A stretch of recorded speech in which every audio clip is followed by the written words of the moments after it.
உலக மக்கள் நன்மை கருதி திருவண்ணாமலை கார்த்திகை தீப திருவிழாவினை முன்னிட்டு இந்து ஆன்மீக சேவா சமிதி டிரஸ்ட் சார்பில் 11வது ஆண்டாக 7 திருக்குடைகள் அண்ணாமலையாருக்கு சமர்ப்பிக்க கொண்டு செல்லப்பட்டது.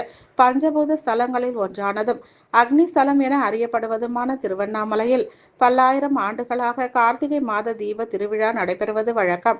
கடந்த சில நாட்களுக்கு முன்பு கொடியேற்றத்துடன் துவங்கிய கார்த்திகை தீப திருவிழாவினை முன்னிட்டு திருக்கோவில் சார்பில் சிறப்பான பல ஏற்பாடுகள் செய்யப்பட்டு காலை மாலை இருவேளைகளிலும் சிறப்பு தீப பிரம்மோற்சவ வாகன அலங்காரங்களில் அண்ணாமலையார் அருள்பாலித்து வருகின்றார்.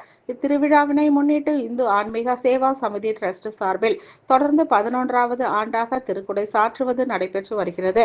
காஞ்சிபுரத்தில் பிரசித்தி பெற்ற நாராயணகுரு வைத்திய சாலையில் உள்ள ஆழ்வார் பங்களா சார்பில் வரவேற்பு அளிக்கப்பட்டு ஏராளமான ஆன்மீக பக்தர்கள் வழிநெடுகிலும் நின்று அண்ணாமலையார் திருக்குடையை வணங்கினர். பல்வேறு சிவனடியார்கள் புடைசூழ ஆட்டம் பாட்டம் கொண்டாட்டத்துடன் காஞ்சிபுரத்திலிருந்து புறப்பட்டது. ஆதி அண்ணாமலையார் அருள்வாக்கு மகிமை பீடத்தின் ஒருங்கிணைப்பாளர் பவானி சங்கர் அவர்கள் தலைமையில் புறப்பட்டு இன்று இரவு திருவண்ணாமலை அருள்மிகு அண்ணாமலையார் திருக்கோவில் சென்றடையும். நாளை அருள்மிகு திருவண்ணாமலை திருக்கோவிலில் திருக்குடை ஒப்படைக்கப்படும். விவசாயம் செழிக்கவும், மக்கள் நோய் நொடியின்றி வளம் பெறவும் போன்ற உலக மக்கள் நன்மைக்காக ஒவ்வொரு ஆண்டும் இதுபோல் திருக்குடை அளித்து வருவதாக இந்த ஆன்மீக சேவா சமிதி டிரஸ்டின் நிறுவனர் லிங்கேஸ்வரன் தெரிவித்தார்.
जय जय शंकर हर हर शंकर जय जय शंकर हर हर शंकर जय जय शंकर हर हर शंकर जय जय शंकर हर हर शंकर जय जय शंकर हर हर शंकर